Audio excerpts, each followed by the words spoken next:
Hi friends, welcome to Time and Space Mastery. And இன்னைக்கு நம்ம பார்க்க போற ப்ராப்ளம் வந்து delete the nth node from end of the linked list. Okay, இந்த problem என்ன சொல்ல வராங்க அப்படின்னா ஜஸ்ட் நம்ம nth நோடு delete பண்ணுங்க அப்படின்னா நம்ம ஃபார் எக்ஸாம்பிள் இங்கே nth நோடுக்கு பதிலாக நம்ம kth நோடு அப்படின்னு எடுத்துக்கலாம். பிகாஸ் நம்ம டைம் காம்ப்ளெக்ஸிட்டி அனலைஸ் பண்ணும்போது நமக்கு கொஞ்சம் கன்ஃபியூஷன் இருக்கும், அதனால kth நோடுன்னு எடுத்துக்கலாம். ஸோ k வந்து 2 அப்படின்னா இப்போ நம்ம லிங்க் லிஸ்ட்ல செகண்ட் எலமெண்ட்டை இப்போ நம்ம delete பண்ணணும். ஜஸ்ட் இது வந்து ஃப்ரம் எண்ட் இல்லை, நார்மலாக kth எலமெண்ட் delete பண்ணணும் அப்படின்னா இந்த செகண்ட் எலமெண்ட்டை delete பண்ணணும். அப்போ நமக்கு என்ன ரிட்டர்ன் ஆயிருக்கும்? 1 3 4 5 6 n இது நமக்கு delete ஆயிருக்கும். Yeah, same like that இந்த ப்ராப்ளம்ல நம்ம என்ன பார்க்க போறோம்? delete nth node from the end.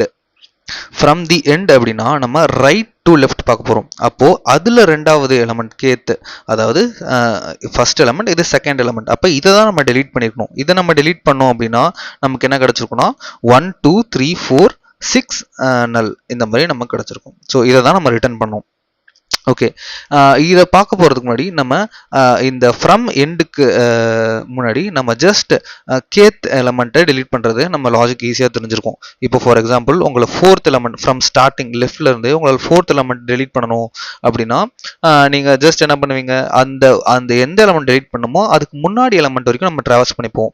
Travels பண்ணி போயிட்டு ஃபார் எக்ஸாம்பிள் டெம்ப்னு வச்சுக்கலாம். ட்ராவல்ஸ் பண்ணி போயிட்டு இப்போ நம்ம என்ன பண்ணுவோம், டெம்போட நெக்ஸ்ட்டோட நெக்ஸ்ட்டுக்கு கனெக்ட் பண்ணி விட்டுருவோம். இந்த மாதிரி பண்ணும்போது நமக்கு நடுவில் இருக்க நோட் பிரேக் ஆகிடும். இது யூஸ்வல் பிஹேவியர், இது உங்களுக்கே தெரியும் எப்படி பண்ணணும் அப்படின்ட்டு.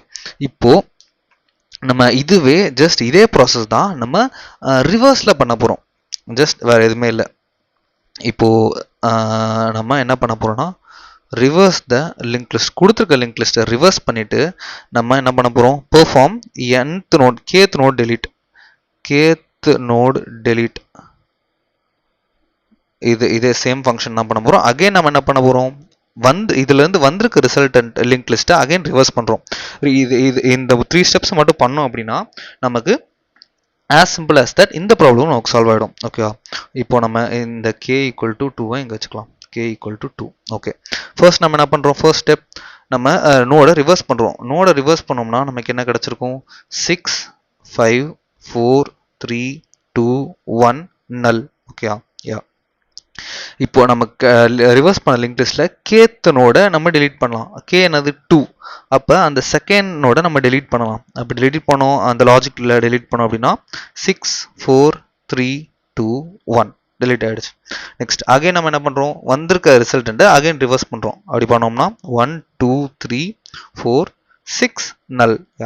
இப்போ கடைசியாக வந்திருக்க அல்டிமேட் ரிசல்ட்டை நம்ம கம்பைன் பண்ணி பார்த்தோம் அப்படின்னா நமக்கு இங்கே என்ன இருக்குது, 1 2 3 4, இந்த ஃபிஃப்த் எலமெண்ட் இல்லை, டைரெக்டாக 6th இருக்குது. இப்போ இதுலேயே நமக்கு என்ன தெரிஞ்சிருக்கு, இந்த மாதிரி நம்ம 3 ஸ்டெப்ஸை ஃபாலோ பண்ணும்போது நமக்கு லாஸ்ட்ல இருந்து அந்த kth நோட் delete ஆயிடுச்சு. யா, இதுதான் நமக்கு ப்ரூட் ஃபோர்ஸ் லாஜிக். ஓகே, இந்த nth நோடு அதாவது kth நோடு delete பண்ணுற லாஜிக் ரொம்பவே சிம்பிள் தான். ஸோ அது இதுக்கு முன்னாடி ப்ராப்ளம்ஸ்லாம் நம்ம பார்த்ததால உங்களுக்கு ஈஸியாக இது தெரியும். ஸோ அதே மாதிரி ரிவர்ஸ் த லிங்க் லிஸ்ட்டை நான் iteration as well as recursion 2 மெத்தட்லையும் சால்வ் பண்ணி ஆல்ரெடி வீடியோ போட்டிருக்கேன். நீங்கள் அதை பார்த்தீங்க அப்படின்னா ஜஸ்ட் ரிவர்ஸ் எப்படி பண்ணணும்னு தெரியும். இது ரிவர்ஸ் எப்படி பண்ணணும்னு தெரிஞ்சது அப்படின்னாலே நீங்கள் ஜஸ்ட் அந்த ஃபங்க்ஷனுக்கு லிங்க் லிஸ்ட்டை கொடுத்து ரிவர்ஸ் பண்ணிடலாம். அண்ட் kth நோடு இது வரைக்கும் நீங்கள் பார்த்த ப்ராப்ளம்ஸ்லாம் உங்களுக்கு ஈஸியாக புரிஞ்சது அப்படின்னா இதுவும் உங்களுக்கு ஈஸியாக தெரியும். kth நோடு delete பண்ணுறது இந்த 3 ஸ்டெப்ஸ் பண்ணாலே நமக்கு சால்வ் ஆகிடும். ஓகே, இதோட டைம் அண்ட் ஸ்பேஸ் காம்ப்ளெக்ஸ் நம்ம அனலைஸ் பண்ணலாம். அண்ட் அதுக்கு முன்னாடி இந்த ப்ரூட் ஃபோர்ஸோட கோட் லாஜிக்கை நீங்கள் ட்ரை பண்ணி அதை கமெண்ட் செக்ஷனில் போடுங்க. அது எது கரெக்டாக இருக்குது அப்படின்றத நம்ம அனலைஸ் பண்ணலாம். ஓகே, ஸோ இப்போ டைம் அண்ட் ஸ்பேஸ் எங்கே பார்த்தோம் அப்படின்னா நமக்கு first reverse the link list பண்ணுறோம். அதுக்கு பிக் ஆஃப் n, ஏன்னா நம்ம எல்லா எலமெண்ட்ஸ் எல்லா நோடையும் நம்ம ரிவர்ஸ் பண்ணணும்.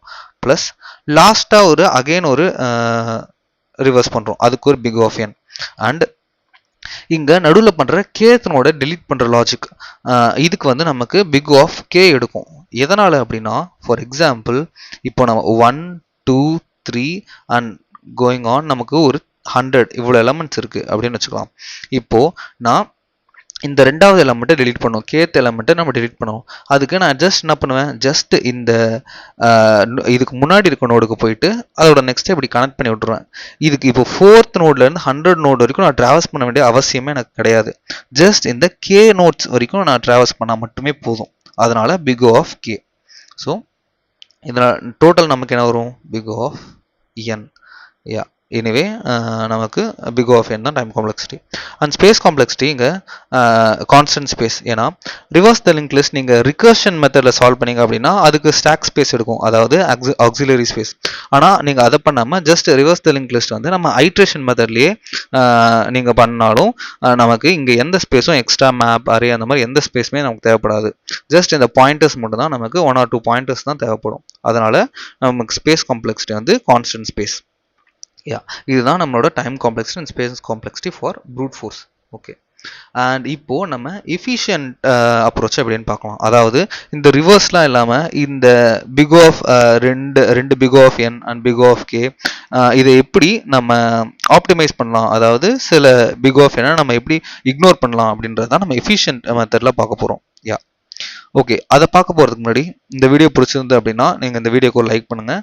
அண்ட் நம்ம சேனலை சப்ஸ்கிரைப் பண்ணிங்க அப்படின்னா இந்த மாதிரி இன்ட்ரெஸ்டிங்கான ப்ராப்ளம்ஸ் உங்களுக்கு வந்து ரீச் ஆகும். யா இப்போ நம்ம எஃபிஷியன்ட் மெத்தடுக்கு போகலாம். யா இப்போ நம்ம லிங்க் லிஸ்ட்டை 1 2 3 4 5 6 7 8 அப்படின்ற மாதிரி எடுத்துக்கலாம்.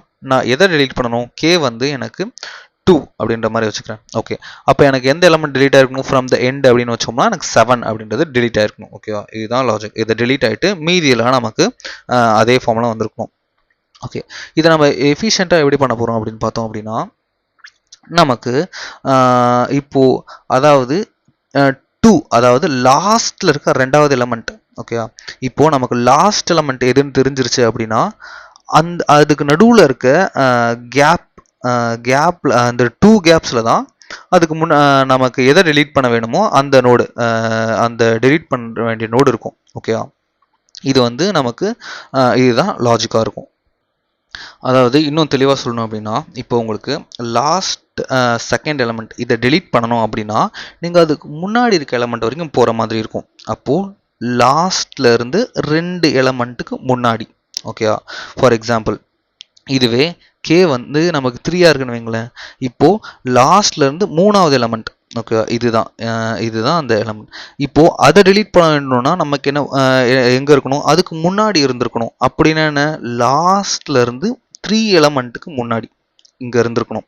அதே மாதிரி தான் K4 5 அப்படின்னா நம்ம லாஸ்ட்ல இருந்து அவ்வளோ எலமெண்ட்ஸுக்கு தள்ளி முன்னாடி இருந்திருக்கணும். ஸோ அதுதான் நமக்கு மெயின் லாஜிக். ஸோ அந்த கேப்பை நம்ம மெயின்டைன் பண்ணிக்கிட்டே வரணும்.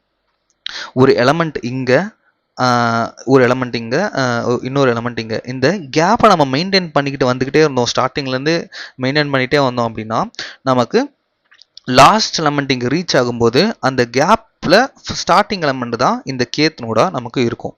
ஓகே, அதை நம்ம ப்ராப்ளம் நம்ம சால்வ் பண்ணும்போது நமக்கு புரியும். ஓகே, இங்கே நான் ஜஸ்ட் என்ன பண்ணேன்னா டம்மி வேரியபிள் நான் இதுக்கு முன்னாடி ஒன்று வச்சுக்கிறேன். இதிலே நம்ம சால்வ் பண்ணலாம், அதாவது இந்த ஹெட்லேயே நம்ம சால்வ் பண்ணலாம். இருந்தாலும் அது கொஞ்சம் எட்ஜ் கேஸ் வரும் அப்படின்றதால நம்ம டம்மின்ற ஒரு வேரியபிள் வச்சுக்கிட்டோம் அப்படின்னா நமக்கு ப்ராப்ளம் ரொம்ப ஈஸியாகவே இருக்கும். ஸோ 0 அப்படின்னு ஒரு டம்மி வேரியபிள் நோடு வச்சுக்கிறேன். ஓகேவா, அதை நான் ஹெட்டுக்கு பாயிண்ட் பண்ணி விட்றேன். ஹெட் 1 அதை பாயிண்ட் பண்ணி விட்டேன்னா 1 2 3 4 5 6 7 8 இங்கே நல் ஓகே இருக்கு. ஸோ இப்போ நான் ஜஸ்ட் என்ன பண்ணுறேன், நம்ம ஹெட்டு வந்து இங்கே இருக்குது, மாற்றிக்கிறேன். ஹெட் வந்து இங்கே இருக்குது. ஸ்லோ அண்ட் ஃபாஸ்ட் பாயிண்டரை நம்ம இப்போது இன்ட்ரடியூஸ் பண்ண போகிறோம். டம்மியில் ஸ்லோ அண்ட் ஃபாஸ்ட் இதை இன்ட்ரடியூஸ் பண்ணிட்டோம். ஓகே, இப்போது நம்ம என்ன பார்த்துருந்தோம், அதாவது ஒரு கேப் இருக்கணும். நம்ம எவ்வளோ எலமெண்ட் கடைசியில் டெலீட் பண்ண போகிறோம். இங்கே கே வந்து இப்போ நமக்கு 2 இருக்குது அப்படின்னா 2 கேப்பை நம்ம மெயின்டைன் பண்ணிக்கிட்டே வரணும். ஸோ அதை கேப் மெயின்டைன் பண்ணுறதுனால நான் என்ன பண்ணுறேன், இந்த ஹெட் இப்போதைக்கு இங்கே இருக்கட்டும். ஓகே, நான் என்ன பண்ணுறேன், ஃபாஸ்ட்டை இந்த எவ்வளோ கேப் நம்ம மெயின்டைன் பண்ணுமோ அவ்வளோக்கும் நான் தள்ளுறேன். அதாவது இங்கே நம்ம 2 கேப் மெயின்டைன் பண்ணணும். அதனால் இந்த 2 நோடு தள்ளி நான் ஃபாஸ்ட் இங்கே வைக்கிறேன். ஸ்லோ ஃபாஸ்ட்டுக்கு நடுவில் 2 எலமெண்ட். இதுவே நமக்கு K3 இருந்தது அப்படின்னா நான் ஃபாஸ்ட் எங்கே வச்சுருப்பேன், இங்கே வச்சுருப்பேன். அப்போது ஸ்லோக்கும் ஃபாஸ்ட்டுக்கும் நடுவில் 3 எலமெண்ட். ஸோ இந்த கேப்பை நான் மெயின்டைன் பண்ணேன். அதனால தான் நான் என்ன பண்ணுவேன், K2 அப்படின்னா நான் 3 டைம்ஸ் மூவ் பண்ணுவேன். அப்போ எஃப் வந்து 1 டைம் 2 டைம் 3 டைம் இங்கே இது வரைக்கும் மூவ் ஆயிருக்கும். இப்போ இதுவே கே த்ரீனா ஃபோர் டைம்ஸ் நம்ம மூவ் பண்ணணும். அப்போ தான் ரெண்டுத்துக்கும் நடுவில் அந்த கேப் நம்ம மெயின்டைன் பண்ண முடியும். ஓகே, இப்போ நம்ம ஃபாஸ்ட்டாக புஷ் பண்ணியாச்சு. இதுக்கப்புறம் நம்ம என்ன பண்ணுறோம், இதுக்கு அடுத்ததுல இருந்து நான் ரெண்டையுமே பேரலாக மூவ் பண்ண போகிறேன். ஃபர்ஸ்ட் ஃபாஸ்ட்டை மட்டும் எவ்வளோ நமக்கு மெயின்டைன் பண்ணணுமோ அவ்வளோ கேப்க்கு நம்ம புஷ் பண்ணிட்டு, இதுக்கப்புறம் நம்ம என்ன பண்ண போகிறோம், ரெண்டுமே பேரலாக மூவ் பண்ணிட்டு வர போகிறோம். ஓகேவா? ஸோ ஃபாஸ்ட் இங்கேருந்து இங்கே, ஸ்லோ இங்கேருந்து இங்கே ஒன்று மூவ் ஆயிடுச்சு. நெக்ஸ்ட் அகைன் ஃபாஸ்ட் இருக்கு, அதனால இங்கே இங்கே அகைன் ஃபாஸ்ட் இருக்கு, ஸோ இங்கே இங்கே அகைன் ஃபாஸ்ட் இருக்கு, இங்கே இங்கே ஸோ ஈவன் இருக்கு இங்கே. ஸோ நெக்ஸ்ட் இப்போயும் எனக்கு ஃபாஸ்ட் இருக்கு, இங்கே இங்கே இது வரைக்கும் மூவ் பண்ணிட்டேன். இப்போ எனக்கு ஃபாஸ்ட் நல்லா ஆயிடுச்சு. இதோட நான் ஸ்டாப் பண்ணிடணும். ஸ்டாப் பண்ணிட்டேன்னா இப்போ எனக்கு என்ன கிடச்சிருச்சு, ஸ்லோ அப்படின்ற பாயிண்டர் நமக்கு எந்த எலமெண்ட்டை டெலீட் பண்ணணுமோ அந்த எலமெண்ட்டுக்கு முன்னாடி கிடச்சிருச்சு. இப்போ நான் ஈஸியாக என்ன பண்ணிடுவேன், ஸ்லோவோட நெக்ஸ்ட் ஈக்குவல் டு ஸ்லோவோட நெக்ஸ்டோட நெக்ஸ்ட் இப்படின்னு போட்டுட்டேன் அப்படின்னா எனக்கு ஜஸ்ட் என்ன முடிஞ்சிச்சு, எனக்கு இதை நோடே டெலீட் ஆயிடுச்சு. அப்போ எனக்கு என்ன இருந்திருக்கும், 1 2 3 4 5 6 8 நல் அப்படின்ற மாதிரி ஆயிருக்கும். ஸோ அந்த கடைசி என்ன எலமெண்ட் டெலீட் பண்ணணுமோ அதுக்கு முன்னாடி எலமெண்ட் நம்ம ட்ராவல்ஸ் பண்ணுறதுக்காக தான் நம்ம இவ்வளவும் பண்ண போகிறோம். ஓகேயா? இன்னொரு ஸ்மால் எக்ஸாம்பிள் எடுத்துக்கலாம், இதில் உங்களுக்கு இன்னும் ஈஸியாக புரியும். ஸோ 6 எலமெண்ட்ஸ், அதில் 4th எலமெண்ட்டை ஃப்ரம் எண்டை நான் டெலீட் பண்ணணும். அப்போ இது 1 2 3 4 இந்த 3 அப்படின்ற எலமெண்ட்டை தான் நான் டெலீட் பண்ணணும். அதுக்காக இப்போ நான் நம்மளோட அப்ரோச்சை எல்லாத்தையும் வச்சு எங்கே வந்து நிற்க போகிறோம், அது 3க்கு முன்னாடி இருக்க எலமெண்ட் 2 இங்கே வந்து நம்ம நின்றுட்டோம் அப்படின்னா ஜஸ்ட் இதோட நெக்ஸ்ட்டுக்கு பாயிண்ட் பண்ணி விட்டுலாம். ஸோ இதை கண்டுபிடிக்கிறதுக்காக தான் இப்போ நம்ம சேம் ஸ்டெப்ஸை ஃபாலோ பண்ண போகிறோம். ஓகே, நம்ம ஸோ என்ன பார்த்துருந்தோம், டம்மி அப்படின்ற ஒரு வேரியபிளை நம்ம கிரியேட் பண்ண போகிறோம் அண்ட் அதை ஹெட்டுக்கு பாயிண்ட் பண்ண போகிறோம். ஸோ 1 2 3 4 5 6 நெக்ஸ்ட் நம்ம என்ன பண்ண போகிறோம், டம்மியில் இது ஃபர்ஸ்ட் ஸ்டெப், டம்மி இன்ட்ரடியூஸ் பண்ணுறது ஃபர்ஸ்ட் ஸ்டெப். நான் இப்படி வச்சுக்கிறேன். ஸோ செகண்ட் ஸ்டெப் என்ன, செகண்ட் ஸ்டெப் ஸ்லோ அண்ட் ஃபாஸ்ட்டை நம்ம டம்மியில் இன்ட்ரடியூஸ் பண்ணணும். ஓகே, நெக்ஸ்ட் அந்த கேப்பை மெயின்டைன் பண்ணுறதுக்காக நம்ம என்ன பண்ண போகிறோம், கே வந்து 4 அப்படின்னா 5 டைம்ஸ் ஃபாஸ்ட்டாக மூவ் பண்ணணும். அப்போ தான் அந்த நடுவில் கேப்பை நம்ம மெயின்டைன் பண்ண முடியும். ஸோ 5 டைம்ஸ்னால் என்னது, 1 2 3 4 5 ஃபாஸ்ட் இங்கே வந்துருச்சு, இது எல்லாத்தையும் மூவ் பண்ணி இங்கே வந்துருச்சு. இப்போ நம்ம நடுவில் எவ்வளோ கேப்பை மெயின்டைன் பண்ணுறோம், ஸ்லோக்கும் ஃபாஸ்ட்டுக்கும் 4 நோட மெயின்டைன் பண்ணுறோம். So which is K. ஓகேயா? ஸோ இந்த ஸ்டெப்பு முடிஞ்சிருச்சு. இதுக்கு அடுத்த ஸ்டெப் நம்ம என்ன பண்ண போகிறோம், இதை மூவ் பண்ணதுக்கப்புறம் நம்ம ஃபாஸ்ட்டையும் ஸ்லோவையும் பேரலாக மூவ் பண்ணிக்கிட்டே வர போகிறோம். ஓகேயா? இப்போ ஃபாஸ்ட் இருக்குது, அதனால் ஃபாஸ்ட் இங்கே, ஸ்லோ இங்கே, அகெயின் ஃபாஸ்ட்டில் வேல்யூ இருக்குது, ஃபாஸ்ட் இங்கே, ஸ்லோ இங்கே. முடிஞ்சது. இப்போ நமக்கு ஸ்லோ அப்படின்ற பாயிண்டர் எங்கே இருக்குது, 2, அதாவது இந்த இடத்துக்கு வந்துருச்சு. இந்த ப்ராசஸ் எல்லாம் பண்ணி நம்ம இந்த இடத்த கண்டுபிடிச்சிட்டோம். இதுக்கு மேலே ஜஸ்ட் ஈஸி, அதோட நெக்ஸ்டோட நெக்ஸ்ட்டுக்கு நம்ம பாயிண்ட் பண்ணி விட்டுறோம். அப்போ நமக்கு என்ன இருக்கும், இப்படி பாயிண்ட் ஆகிடும். இப்போ நமக்கு லிங்க் லிஸ்ட்னா 1 2 4 5 6. அப்போ நமக்கு என்ன, லாஸ்ட்லேருந்து 4th எலமெண்ட் டெலீட் ஆகிடுச்சு, அதாவது இந்த எலமெண்ட் டெலீட் ஆகிடுச்சு. இவ்வளோதான் கைஸ்.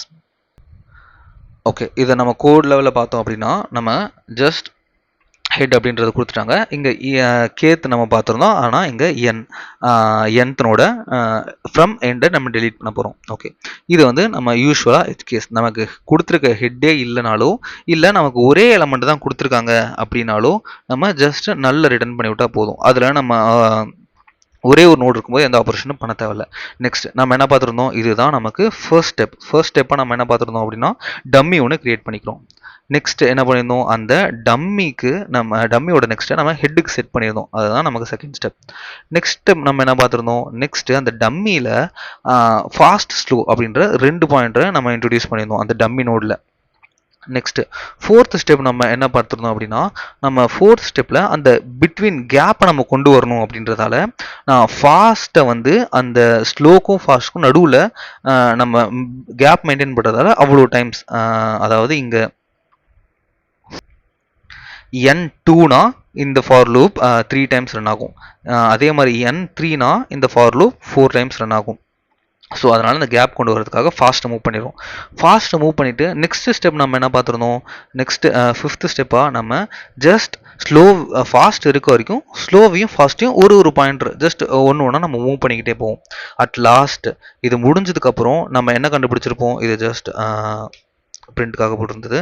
ஸோ ஃபைனலி நமக்கு ஸ்லோ அப்படின்றது கரெக்டாக எந்த நோடை டெலீட் பண்ணணுமோ அதுக்கு முன்னாடி நோடுக்கு நமக்கு வந்திருக்கும். ஸோ அதை செக் பண்ணிவிட்டு அது இருந்தது அப்படின்னா ஸ்லோவோட நெக்ஸ்ட்டோட நெக்ஸ்ட்டுக்கு பாயிண்ட் பண்ணி விட்ருவோம். இப்படி பண்ணுறதால நமக்கு அந்த எந்த நோடை டெலீட் பண்ணமோ அது எக்ஸாக்டாக டெலீட் ஆகிடும். நெக்ஸ்ட் அட் லாஸ்ட் நம்ம என்ன பண்ணுறோம், இந்த டம்மியோட நெக்ஸ்ட்டை ரிட்டர்ன் பண்ணி. ஓகே கைஸ், இதோட டைம் அண்ட் ஸ்பேஸ் காம்ப்ளெக்சிட்டி நம்ம அனலைஸ் பண்ணலாம். ஸோ டைம் காம்ப்ளெக்சிட்டி இங்கே அனலைஸ் பண்ணோம் அப்படின்னா, இது ஃபார் எக்ஸாம்பிள் இது 1லேருந்து 10 வரைக்கும் ஒரு லிங்க் லிஸ்ட். இதை ஹோலாக நம்ம எல் அப்படின்னு வச்சுக்கலாம். டோட்டல் லென்த்தை நம்ம எல் அப்படின்னு வச்சுக்கலாம். ஸோ ஃபர்ஸ்ட் நம்ம டம்மியிலேருந்து நம்ம என்ன பண்ணியிருந்தோம், ஃபாஸ்ட் ஸ்லோ அப்படின்னு வச்சு ஃபாஸ்ட்டை அந்த கேப்பை நம்ம மெயின்டைன் பண்ணணும் அப்படின்றதால ஃபார் கே ஈக்குவல் டு 2 அப்படின்னு வச்சுக்கலாம். ஜஸ்ட் ஏதோ ஒரு கேத் நோட் தான் நம்ம டெலிட் பண்ண போகிறோம். ஸோ K2 அப்படின்றதால நம்ம என்ன பண்ணுவோம், K+1 டைம்ஸ் ஃபாஸ்ட்டாக மூவ் பண்ணோம், இந்த மாதிரி வச்சுக்கலாம். ஸோ K+1 டைம்ஸ் நம்ம மூவ் பண்ணியிருக்கோம். K+1 இது ஒரு டைம் எடுத்திருக்கு. ப்ளஸ் இதுக்கப்புறம் நம்ம என்ன பண்ணுவோம், இதுக்கப்புறம் K+1 டைம்ஸ் மூவ் பண்ணதுக்கப்புறம் இப்போ ஃபாஸ்ட்டையும் ஸ்லோவையும் நம்ம ஒன்று ஒன்றா மூவ் பண்ணிக்கிட்டே வரும். ஒரே டைமில் ரெண்டுத்தையுமே நம்ம மூவ் பண்ணிக்கிட்டு வரும். அது எவ்வளோ தடவை நடக்கும், இங்கே இருந்து இங்கே. அப்போ இது இது என்ன சொல்ல வருது, இது வந்து லென்த் வந்து K+1. அப்போ இந்த டைம் எவ்வளோ எடுக்கும் அப்படின்னா எல் மைனஸ் K+1 இவ்வளோ டைம் இது எடுக்கும். ஸோ இதை ஃபைனலாக K+1 மைனஸ் K+1 நமக்கு டோட்டலாக நமக்கு என்ன கிடைக்கும், இது பிக் ஓ ஆஃப் எல் தான். பிக் ஓ ஆஃப் எல்னு சொல்லலாம், இல்லைனா நமக்கு யூஸ்வலாக பிக் ஓ ஆஃப் என்னன்னே சொல்லிக்கலாம். இது ஜஸ்ட் இன்டர்வியூவில் பர்பஸ்க்காக நம்ம பிக் ஓ ஆஃப் என் அப்படின்னு டோட்டலாக எல்லா நோடும் ட்ராவல்ஸ் பண்ணதால பிக் ஓ ஆஃப் என்னே சொல்லிக்கலாம். பட் நம்ம ஆக்சுவல் லாஜிக் படி பார்க்குறோம் அப்படின்னா நம்ம ஃபர்ஸ்ட்டு K+1 ட்ராவல்ஸ் பண்ணுறோம், நெக்ஸ்ட்டு மீதி இருக்கிறதா தான் ட்ராவல்ஸ் பண்ணுறோம். அந்த மீதி எவ்வளோன்றது கால்குலேட் பண்ணுறதுக்காக தான் டோட்டல் லென்த் மைனஸ் இந்த K+1. That's it guys. And space complexity நமக்கு கான்ஸ்டன்ட் ஸ்பேஸ் தான், பிகாஸ் நம்ம ஃபியூ பாயிண்டர்ஸ் தான் யூஸ் பண்ண போகிறோம், அதனால் constant space. Will meet on next problem guys. Thank you.